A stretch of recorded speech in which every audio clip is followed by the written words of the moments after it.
खरं तर एखाद्या वर्गाचा फटका बसला की लगेचच सरकार त्या वर्गाकडे लक्ष देतं, असंच काहीसं शेतकऱ्यांच्या बद्दल देखील झालेलं आहे। आता शेतकऱ्यांवर लक्ष देण्यास मोदी सरकारनं सुरुवात केली आहे, कारण 5 निवडणुका भाजपनं हरलेल्या आहेत। तेलंगणा सरकारनं जो फॉर्म्युला वापरला तसाच काहीसा फॉर्म्युला मोदी सरकारनं देखील वापरलेला आहे। बजेटमध्ये शेतकऱ्यांना नेमकं काय काय मिळालेलं आहे ते देखील आपण पाहूयात। मध्य प्रदेश, राजस्थान आणि छत्तीसगड गमावल्यानंतर शेतकऱ्यांवर नजर।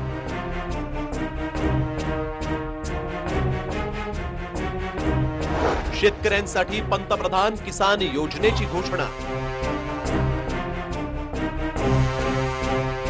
2 हेक्टर पर्यंत शेतजमीन असलेल्यांना वर्षाला 6000 मिळणार। लोकसभा निवडणुकीच्या आधी शेतकऱ्यांना खुश करण्याचा जोरदार प्रयत्न मोदी सरकारनं केला। मध्य प्रदेश, राजस्थान आणि छत्तीसगड या 3ही हिंदी राज्यांमध्ये शेतकऱ्यांचा रोष भाजपच्या पराभवात बदलला आणि मोदी शहांची जोडी खडबडून जागी झाली। त्यामुळे त्याचंच प्रतिबिंब अर्थसंकल्पात दिसलं। पंतप्रधान किसान योजनेअंतर्गत शेतकऱ्यांना दरवर्षी 6000 रुपये मिळणार। 2 हेक्टर पेक्षा कमी जमीन असलेल्यांना लाभ मिळेल। 12 कोटी शेतकऱ्यांना फायदा मिळेल। यासाठी 75,000 कोटी खर्च होणार। 1 डिसेंबर 2018 म्हणजेच गेल्या महिन्यापासून लागू होईल। 2 हेक्टेयर तक की जमीन को उन सभी को सीधा उनके इनकम में सपोर्ट, डायरेक्ट इनकम सपोर्ट 6000 रुपए प्रति वर्ष के हिसाब से देने का निर्णय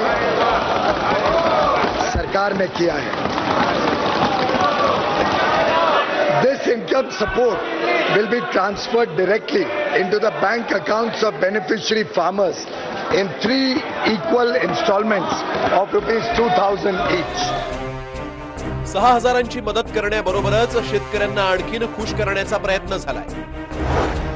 पशुपालन, मत्स्यपालन करणाऱ्यांना कर्जाबाबत दिलासा देण्यात आलाय।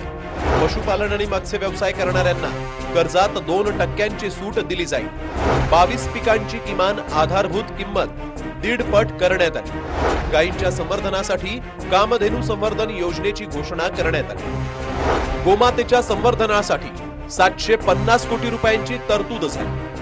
3.5 लाख करोड़ रुपए 15 लोगों का कर्जा माफ कर सकते हो और किसान को आप 17 रुपए देते हो, दिन के 17 रुपए। अपमान नहीं है तो क्या है?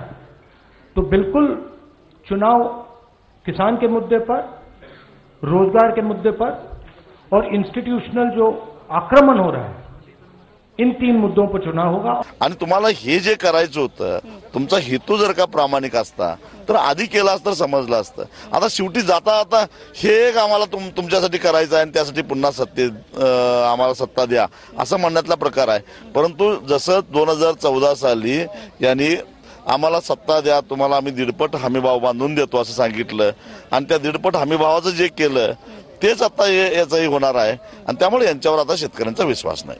शेतकऱ्यांना उत्पादन खर्चावर आधारित किफायतशीर भाव देण्याची स्वामीनाथन कमिशनची शिफारस आधीच स्वीकारली गेली, पण त्याच्याहून अधिक आज पहिल्यांदा स्वातंत्र्यानंतर 12 कोटी शेतकऱ्यांच्या खात्यात 6000 रुपये दरवर्षी त्यांना पाठवण्याची व्यवस्था ही फार महत्त्वाची आहे आणि म्हणून आज शेतकऱ्यांना फार मोठी राहत यामध्ये मिळालेली आहे। निवडणुकीच्या दृष्टिकोनातून शेतकरी फार मोठा फॅक्टर आहे। त्यामुळे शेतकऱ्यांची नाराजी दूर करून चूक सुधारण्याचा प्रयत्न मोदी सरकारनं केलाय। दिल्लीहून विनोद राठोडसह पंकज बनारकर, TV9 मराठी। बजेटची